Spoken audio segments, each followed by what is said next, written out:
Hello friends and अस्सलाम वालेकुम। आप सबको वेलकम है मेरे चैनल कोड विद इंशाल में। जैसा प्रीवियसली ऑन आपको पता है कि हमने बहुत सी वीडियोस में डिफरेंट चीजों के बारे में जाना था, जिसमें मैंने आपको रिएक्ट के थ्रू और मैंने आपको जो है जावास्क्रिप्ट के थ्रू डिफरेंट चीजों में बताया था। मतलब उसके थ्रू हमने डिफरेंट प्रोजेक्ट्स क्रिएट किए थे डिफरेंट टैग्स वगैरह को यूज करते हुए। उसी के साथ साथ हमने डीएसए की भी वीडियो शुरू की थी, जिसमें मैंने आपको डीएसए के बारे में स्टार्ट टू एंड सारी चीजें बताई थी। और मुझे उम्मीद है आपको वो सारी वीडियो जरूर पसंद आई होंगी डीएसए की, जो हम कवर अप करते आ रहे हैं। तो आज भी जो है हमारी वीडियो होगी डीएसए की। हमारी फोर्थ वीडियो है डीएसए की जो हम कवर अप करेंगे। इसमें भी मैं आपको डीएसए जावास्क्रिप्ट के अंदर बताऊंगा, और मैं आपको ये भी बताऊंगा कि डीएसए को जावास्क्रिप्ट में क्या क्या कर सकते हैं। और आगे चल के मैं आपको बताऊंगा बेसिकली इस वाली डीएसए वीडियो में हम किसके बारे में जान रहे हैं, क्योंकि ये वीडियो भी एक्सप्लेनेशन होगी और आगे चल के मैं आपको कोडिंग के थ्रू भी एक्सप्लेन करके बताऊंगा। शायद आज की वीडियो में भी हम थोड़ा कोड करके एक्सप्लेन करेंगे। मैं आपको ये टेक्स्ट एडिटर भी बताऊंगा किसके ऊपर जो है हम अपने कोड्स को देखेंगे, और मैं आपको एक्सप्लेन करूंगा उन कोड्स के बारे में डीएसए के अंदर। और आज की वीडियो भी बहुत इंटरेस्टिंग होगी। अगर आपको डीएसए के बारे में जानना है तो आप मेरी स्टार्ट से वीडियो देख सकते हैं अगर आप नए हैं, क्योंकि उससे आपको हेल्प मिलेगी। और अगर अभी तक आपने वीडियो को लाइक नहीं करा है और पसंद आ रही है तो वीडियो को लाइक कर दे। और अगर चैनल पे नए इसी तरह की वीडियोस देखना चाहते हैं तो चैनल को सब्सक्राइब कर दे, और सब्सक्राइब करने के साथ नोटिफिकेशन बेल ऑन कर दे। इससे ये होगा कि आपको मेरी सारी नोटिफिकेशंस मिल जाएंगी जो भी मैं नई वीडियो अपलोड करूंगा डीएसए के रिलेटेड या किसी और चीज के रिलेटेड। और लाजमी वीडियो को शेयर भी कर दे ताकि और भी लोग इन सब चीजों के बारे में सीख सके। तो अगर आपको इसी तरह की और डीएसए की वीडियोस देखनी है किसी और लैंग्वेज के अंदर तो आप मुझे कमेंट सेक्शन में बता सकते हैं। या फिर अगर आपको कोई भी क्वेश्चन या क्वेरीज है इन प्रोजेक्ट्स के रिलेटेड जो मैं क्रिएट कर रहा हूँ यूज करते हुए डिफरेंट लैंग्वेजेस के ऊपर और डीएसए के रिलेटेड भी, तो आप वो भी मुझे कमेंट सेक्शन में बता सकते हैं। या तो फिर आप मुझसे कांटेक्ट कर सकते हैं मेरे जीमेल के थ्रू, या मेरे फेसबुक और ट्विटर वगैरह के लिंक्स मैंने नीचे डाले, तो आप वहां से भी मुझसे कांटेक्ट कर सकते हैं, क्योंकि मैं उन पे भी ज्यादातर एक्टिव रहता हूँ। तो आप मुझे इंस्टाग्राम पे भी टैग कर सकते हैं, क्योंकि ज्यादातर लोग मुझसे इंस्टाग्राम पे ही सवाल वगैरह पूछते हैं तो मैं उनको बता देता हूँ। तो आप भी वहां पे जाके जो है मुझसे पूछ सकते हैं, क्योंकि मैंने उसका भी लिंक डिस्क्रिप्शन में दिया हुआ है। तो चलिए स्टार्ट करते हैं बेसिकली आज की वीडियो से और देखते हैं कि डीएसए के अंदर आज हम किस चीज के बारे में जानेंगे। वैसे आज हमारा जो डीएसए होगा वो जावास्क्रिप्ट के अंदर ही होगा, लेकिन मैं आपको इसको थोड़ा और डिटेल में जाऊंगा और थोड़ी और डिटेल में मैं आपको एक्सप्लेन करूंगा कि बेसिकली डीएसए का क्या काम है और किस तरह जो है आप इस पे वर्क करने वाले। तो जैसा कि मैंने आपको बताया था कि आज मैं आपको डीएसए के बारे में बताऊंगा, और आज हम डीएसए के अंदर एक अमेजिंग जो है चीजों के बारे में जानेंगे। जैसा आपको पता है कि मैं आपको डीएसए जावास्क्रिप्ट के अंदर बता रहा हूं और मैं आपको पहले नोटपैड में बताता था, तो आज से हम जो है वीएस कोड मतलब हम टेक्स्ट एडिटर में डीएसए के बारे में जानेंगे, ताकि आपको समझ में आए कि मैं डीएसए के थ्रू जब ये कोड लिख रहा हूं तो उससे क्या हो रहा है। तो चलिए स्टार्ट करते हैं। तो मैं अपना वीएस कोड ओपन कर लेता हूं। तो वीएस कोड को मैंने डाउनलोड करना आपको पहले ही बताया, और हमने बहुत सी जब हम कोडिंग वाली वीडियोस करते हैं तो उसमें मैंने आपको बहुत सी वीडियोस में जो है इसमें फोल्डर वगैरह ओपन करके बताया। तो आप इस नॉर्मली इसका इस्तेमाल कर सकते हैं वीएस कोड का, या अगर नोटपैड का करना चाहते हैं तो आप उधर भी JS.js करके फाइल को सेव कर सकते हैं। तो हम डीएसए पे काम कर रहे हैं, इसलिए मैं कोई प्रोजेक्ट आपको क्रिएट करके नहीं बता रहा, सिर्फ जो है हम डीएसए के बारे में लर्न करेंगे। तो मैं दो फाइल्स इसमें क्रिएट करूंगा। एक तो हमारी ब्राउजर फाइल होगी जो कि HTML की होगी, तो मैं इधर लिखूंगा index.html। ये लिखने के बाद मैं इधर एंटर प्रेस करूंगा, फिर इधर भी मैं लिखूंगा index.html, ताकि मुझे HTML के फॉर्मेट में अपनी फाइल सेव करके दे दे। तो मैं डेस्कटॉप पे फाइल सेव करूंगा और मैं यहाँ से क्रिएट फाइल दबा दूंगा। तो ये कह रहा है कि आपकी जो फाइल है वो ऑलरेडी एग्जिस्ट है, तो मैं यस दबा दूंगा। अगर आपका शो होता है तो आप नहीं दबाएं, क्योंकि इससे ये होता है कि जो आपने पहले फाइल सेव की हुई होती है डेस्कटॉप पे वो उस पे ओवर एग्जिस्ट होती है। अगर आप करना चाहते तो आप यस दबा सकते हैं। तो मैंने इसलिए किया क्योंकि मैं करना चाहता था और वो फाइल मेरे काम की नहीं थी। तो इसी तरह जो है मैंने ब्राउजर फाइल क्रिएट कर ली, इसी के साथ साथ जिसपे हम काम कर रहे हैं आज उस पे भी जो है मतलब उसकी भी हम एक फाइल क्रिएट कर लेंगे। क्योंकि मैं आपको डीएसए जावास्क्रिप्ट के अंदर बता रहा हूं, तो अब जो है मैं एक फाइल क्रिएट करता हूं जो कि जावास्क्रिप्ट की होगी। तो मैं इसको नाम दे दूंगा main.js का। और main.js लिखना आपको जरूरी है, मतलब इधर जहां मैंने मेन लिखा है इधर आप कोई भी नेम लिख दे, लेकिन .js डालना जरूरी है ताकि आपका एंड का फॉर्मेट जावास्क्रिप्ट के नाम से सेव हो। और अब मैं इसको वहीं सेव करूंगा जहां मेरी ब्राउजर फाइल है। तो मेरी ब्राउजर फाइल कहाँ की, डेस्कटॉप पे, और ये भी मैं जो है JS की फाइल भी डेस्कटॉप पे क्रिएट फाइल करके यहाँ पे सेव कर दूंगा। ये आ गई मेरी फाइल। तो ये दोनों फाइल्स आ गई हमारी। अब मैं ये करता हूँ कि इस फाइल को मैं रन करता हूँ, मतलब ये ब्राउजर फाइल को रन करने के लिए राइट क्लिक करते हैं। आप इसको डायरेक्टली यहाँ से जो है ओपन कर सकते हैं लाइव सर्वर। जैसे मैंने इधर राइट क्लिक किया तो इधर आपको शो हो जाएगा ओपन विथ लाइव सर्वर, तो मैं इसको ओपन विथ लाइव सर्वर कर दूंगा। या तो आप डायरेक्टली इसको फोल्डर से भी ओपन कर सकते हैं अगर आपका लाइव सर्वर काम नहीं कर रहा है। तो मैं आता हूँ जैसे डेस्कटॉप पे, और हमारी जो फाइल थी उसका नाम था इंडेक्स, ये रही फाइल। इसको मैं डायरेक्टली राइट क्लिक करके अपने ब्राउजर में ओपन कर लेता हूँ। ओपन करने के बाद अब आप देखेंगे ये आपकी जो फाइल है, एक मिनट, ये मेरी दूसरी फाइल थी, मैं आता हूँ वापस से डेस्कटॉप में। अब आप देखेंगे कि हमें जो है ये फाइल शो होगी, ये रही। इसको जो है मैं ओपन करता हूँ। अब आप देखेंगे ये हमें शो हो चुकी है मेरी फाइल शो होने के बाद अब हम चेक करते हैं कि इसमें कोड्स वगैरह रन हो रहे हैं या नहीं, क्योंकि इसमें हमें एक लोगो भी शो हो रहा है। ये लोगो जो है रेंडमली मैंने पुट किया है। उसके बाद इधर आते हैं, अगर मैं डालता हूँ स्टार्टिंग कोड, जैसा आपको पता है HTML के स्टार्टिंग कोड्स क्या होते हैं, तो आप वो डाल सकते हैं। और इधर से जैसे मैं डालता हूँ हेडिंग 1 रिलोड, तब आप देख सकते हैं वर्क कर रहा है, मतलब अभी इसमें कोई एरर वगैरह शो नहीं हो रहा है। तो अब जो है हम इसमें डीएसए के थ्रू जावास्क्रिप्ट डालते हैं। तो अब मैं आपको बताता हूँ कि बेसिकली इस वाली जो जावास्क्रिप्ट की, मतलब ये वाली जो डीएसए की वीडियो है, इसमें हम क्या जानने वाले हैं जावास्क्रिप्ट के रिलेटेड। तो जावास्क्रिप्ट जैसा आपको पता है जब हम ब्राउजर में रन करते हैं तो वो हमारे कंसोल में रन होता है। तो मैं आता हूँ इंस्पेक्ट पे। अब जो भी हम जावास्क्रिप्ट का कोड डालेंगे वो यहाँ पे रन होगा, मतलब वो यहाँ पे हमें शो होगा। तो जैसे मैं आता हूँ, लेकिन उससे पहले हमें अपनी फाइल को भी लिंक करना होगा जावास्क्रिप्ट की। तो मैं इसको नाम देता हूँ स्क्रिप्ट। सोर्स हमारी फाइल का नाम क्या था, main.js, ये आ गई फाइल। तो मैं एंटर प्रेस करता हूँ, ये हमारी फाइल अब हो गई इधर और रिलोड। तो अब आप देखेंगे कुछ शो नहीं हो रहा, क्योंकि हमने सिर्फ ऑलरेडी अपनी फाइल लिंक की है और हमारी फाइल में कुछ भी नहीं लिखा था, इसलिए जो है ये एम्प्टी शो कर रहा है अभी।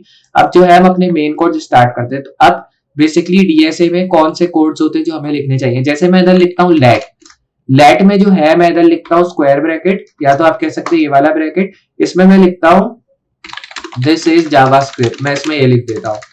ये लिखने के बाद अब आप देखेंगे कि अब मैं अगर इसको सेव करके रिलोड करता हूं तो अब आप देखेंगे इसने मुझे कुछ शो नहीं करा। इसने मुझे शो इसलिए नहीं किया क्योंकि मैंने इसमें अपना स्ट्रक्चर तो डिफाइन कर लिया, मतलब इसमें मैंने अपना डेटा स्ट्रक्चर तो डाल दिया, लेकिन मैंने इसको डिफाइन ही नहीं किया। मतलब मैंने इसको मतलब आप कह सकते हैं इसको मैंने प्रिंट ही नहीं किया। जैसे आप देखते हैं डॉक्यूमेंट जब आप प्रिंट कर रहे होते हैं उसमें प्रिंट का ऑप्शन आता है, मतलब आपको फॉर्मेट तो शो हो रहा होता है, लेकिन जब तक आप प्रिंट का बटन नहीं दबाते तब तक आपको वो मतलब प्रिंट निकाल के नहीं देता प्रिंटर। क्यों नहीं देता, क्योंकि आप प्रिंट का बटन नहीं दबाते। तो इसमें भी यही है जावास्क्रिप्ट में, आप टैग तो लिख दिया, अब इसमें आपने प्रिंट का बटन नहीं दबाया, मतलब आपने इसमें मेन चीज लिखी ही नहीं है, तो इस वजह से ये आपको इधर शो नहीं करेगा। अब शो करने के लिए आपको उसी टैग का इस्तेमाल करना है जो मैंने आपको प्रीवियस वीडियो में बताया था, वो था console.log टैग का। तो प्रिंट टैग का आपको इधर इस्तेमाल नहीं करना, क्योंकि प्रिंट टैग पाइथन में इस्तेमाल होता है। हम जावास्क्रिप्ट से काम कर रहे हैं तो मैं इधर console.log टैग का इस्तेमाल करूंगा। तो मैं इधर लिखूंगा console.log, उसके बाद मैं ब्रैकेट में इधर लेट लिख दूंगा। कॉलन आपको नहीं डालना क्योंकि मैंने लेट में ये लिखा है मैसेज, तो मैं डायरेक्टली इधर लेट डिफाइन करूंगा। तो मैं जैसे ही इधर लेट लिखूंगा और अब मैं इधर अगर सेव करके रिलोड करूं तो अब आप देखेंगे इसने मुझे शो कर दिया ये वाला आउटपुट, दिस इज जावास्क्रिप्ट। क्यों शो किया, क्योंकि अब मैंने इसको कहा, मतलब मैंने अपने ऑपरेटिंग सिस्टम को कहा कि आप मुझे लेट में जो मैंने चीज लिखी है वो मुझे प्रिंट करके दे दो। तो इसने मुझे प्रिंट करके ये दे दिया, क्योंकि लेट में मैंने यही लिखा है तो उसने मुझे प्रिंट करके ये दे दिया। अब आप जो कुछ और लिखना चाहते हैं तो ये आपको वो प्रिंट करके दे देगा। जैसे माय नेम इज इंशाल, इस तरह मैं लिखता हूँ तो मुझे ये प्रिंट करके दे देगा। तो अगर मैं इधर लिखता हूँ सेव रिलोड तो इसने मुझे ये प्रिंट करके दे दिया। तो जो आप इधर लिखेंगे अपने इनपुट में वो आपको आउटपुट में इधर दिखाएगा, मतलब आपके फ्रंट एंड में इधर आपको दिखाएगा। तो मेन चीज ये होती है डीएसए के अंदर। सबसे पहले आपको समझ में आना चाहिए कि स्ट्रक्चर्स को डिफाइन किस तरह करना है। आपने स्ट्रक्चर लिख तो दिया, मतलब टैग लिख तो दिया, लेकिन आपको ये नहीं पता कि स्ट्रक्चर को किस तरह प्रिंट कराना है, तो इसमें जो है आपको थोड़ी सी डिफिकल्टी फेस होगी। तो इस तरह जो है आप स्ट्रक्चर को प्रिंट करा सकते हैं। अब इसी तरह जो है मैं आता हूं नीचे, और इसी तरह एक VAR का टैग भी होता है लेट। इधर मैंने लिखा VAR लेट, और VAR लेट में मैं सेम इधर लिखता हूँ माय नेम इज इंशाल और फिर बेक। ये लिखने के बाद अब मैं इधर से एंटर दबाता हूँ, फिर मैं console.log लिखता हूँ, लेकिन इस बार मैं लेट नहीं लिखूंगा, इस बार मैं VAR लिखूंगा। सेव रिलोड, तो अब आप देखेंगे इसने मुझे एरर शो कर दिया। क्यों एरर शो किया, क्योंकि VAR का मतलब क्या होता है वेरिएबल, और वेरिएबल आप इन टैग्स के साथ नहीं लिख सकते। अगर मैं इधर लिखूं लेट, मतलब console.log में लेट लिखूं रिलोड, देख सकते हैं दोनों बार इसने मुझे शो कर दिया। क्यों शो किया, क्योंकि जब हम डीएसए का इस्तेमाल करते हैं, मतलब जब हम स्ट्रक्चर एल्गोरिदम का इस्तेमाल करते हैं तो उसमें हम वेरिएबल्स का इस्तेमाल नहीं करते। और VAR का क्या मतलब होता है, ये शॉर्ट फॉर्म है वेरिएबल्स का।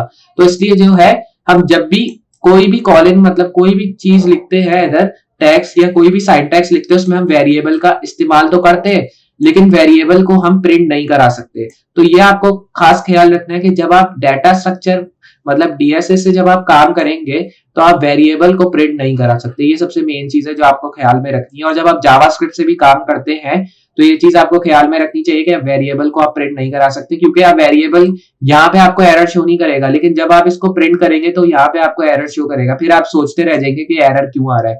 तो ये एरर इसलिए आता है क्योंकि वेरिएबल को आप प्रिंट नहीं करा सकते। तो ये हो गया दूसरा।